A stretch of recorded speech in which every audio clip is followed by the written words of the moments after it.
7 years old, my mama told me, go make yourself some friends or you'll be lonely. Once I was 7 years old. See any strawberries? Only pick red ones. It was a big, big world, but we thought we were bigger, pushing each other to the limits, we were learning quicker. By 11, smoking herb and drinking burning liquor. Never rich, so we were out to make that steady figure. Once I was 11 years old, my daddy told me, go get yourself a wife. So yesterday we did a little planting with the kids, and it was warm. I didn't get a chance to video it, but I had a lot of people questioning how the straw bales work, so I thought that I would go into a little bit more detail and show you guys kind of how we plant them and what we're doing. I'm gonna start planting some of my bales soon with my plants from my greenhouse, but I've started a little bit of a few things from seed. Saturday is supposed to be about 38 at night, but our last frost date is this weekend, and it looks like it's picking up to mid to high 40s after that. So I'm gonna keep an eye on the weather. I might wait just a week extra. I still have to harden off my plants, which I can explain to you guys what all of that means. It's just acclimating them to the outdoor weather and whatnot, so that you don't go from a nice controlled environment, whether it's inside your house or to from your greenhouse out into the cold and the hot. The sun and the cold, or the sun and the warmth, is actually what will damage your plants even more than the cold nights will. So it's important to make sure that you do that process well too. So we'll go ahead and take a look at that as well. So yesterday we did some planting. I planted 3 different varieties of carrots and some beets. So all I did was, normally if I'm going to plant my bales from inside the house, or my plants from inside the greenhouse, I will just make a hole and plant the plant right in there. But for seeds, you just lay down a thin layer of potting soil, then we put our seeds. So I divided this bale into 2. This is a mixed colored. These are Scarlet Nans. And these ones, I'd have to look at my picture. I have tags for them too. But while I'm out here, all I do is I lay the packets on top and I take a picture. That way I don't forget. That way if I deal with it later, I don't have to come back and wonder what I did. So then once we sprinkled out the seeds, then I went back and did a thin layer of potting soil on top of that. And then we watered it. And in planting carrots and things like that, it tells you what the spacing is, but don't worry too much about that. You can plant them thicker and they will come up at different rates. They will thin themselves. If they grow up and you get too big of a cluster, you can, pull out the smaller ones, but eventually as you harvest the big ones, it gives the little ones a chance, and it'll actually keep you throughout the season a little bit longer. And then down here for the beets, I did kind of space them. They're about 3 by 1, 2, maybe 5 in here, spaced out. So I don't exactly have my plan for all of the bales yet. It's a kind of a go as judge it and see what I want to plant as we go. Oh, and then my son loves nasturtiums. He loves to eat nasturtiums. So we actually planted 3 in the side of the bale on this side of each of these bales. So there's 6, which is a lot, but we'll probably thin them out. And I'll just let them grow on this side of the alleyway a little bit, I can train them to kind of go near the bales and head down that way, just depending on how big they decide they're going to get. But I just push the seeds right directly into the side of the bale. All right, so another thing we're going to try to do today is plant some sunflowers. We have to amend the soil. We live in Nevada and have natural sandy soil, which is great for my horse arena, not so great for my garden area.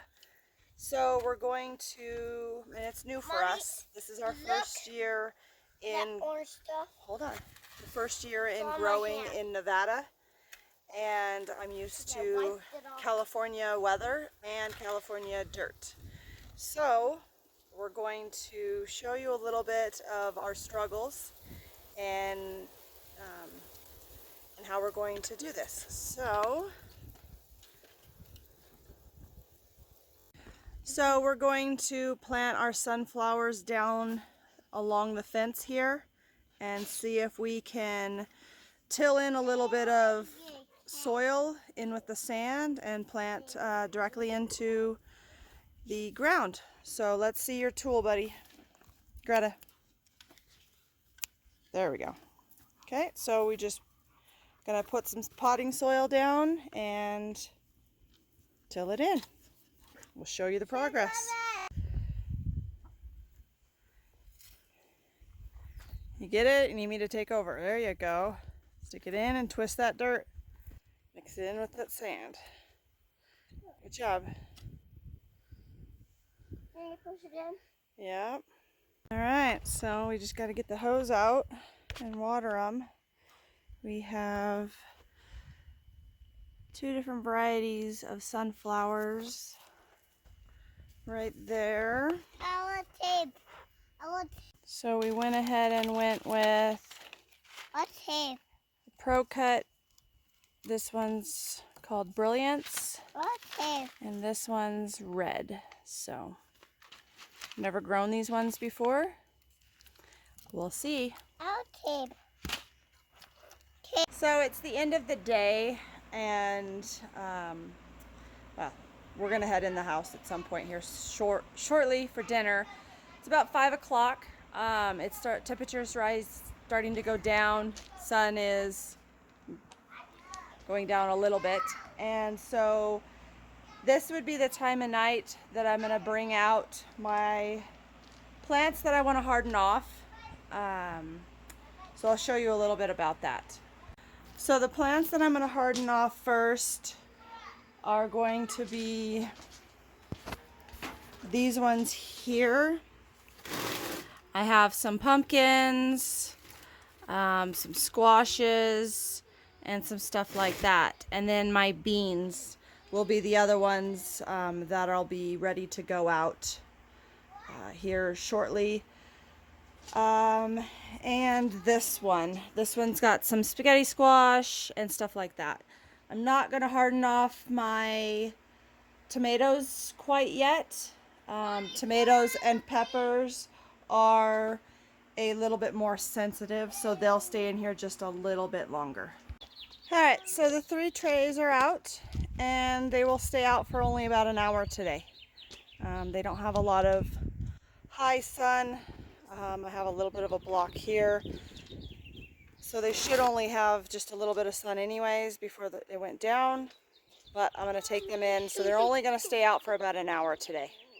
So in doing that process, tomorrow I'll add it a little bit of time for a couple hours and increase that until I'm leaving them a little bit later and later. I won't really bring them out any earlier than 5. But I'll start keeping them out a little bit later till the point where I'll leave them outside overnight, all night. Leave them outside in the morning for a little while and then bring them back in during the heat of the day when the sun is direct and the hottest, and then that will start increasing until they're able to go outside for 24 hours of the day. So that's a little bit how I do it.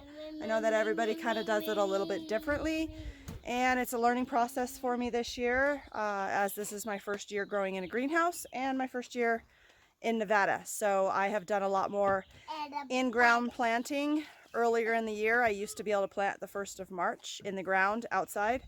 So just testing it a little bit and seeing how it works for me. But that's how I've kind of hardened off some of the stuff in the past. It's just been a lot earlier. So it'll be a learning process. So thank you for enjoying our 2nd week of our garden tour. We've had a lot of changes in each week. We got our fencing up over the weekend. We got the trellis up, planted some roses, and I'll try to keep some videos going for the straw bales. This is our 1st season here growing in Nevada, so there's nothing here. We have a nice backyard, but it's not set up for gardening. We got the greenhouse up for this winter, which was great, and now we're just kind of getting our garden area established and stuff out here. So the straw bales are the best route. They'll break down as the season goes through. Next year I can put them into some raised beds and either put a bale on top of that and grow 1 more year on straw bales so that I have lots of compost. Plus my horses and my cows and the chickens all have a compost pile going, and all that will make us some good dirt for next year too. But thank you for watching and keeping track of our journey. Have a good day.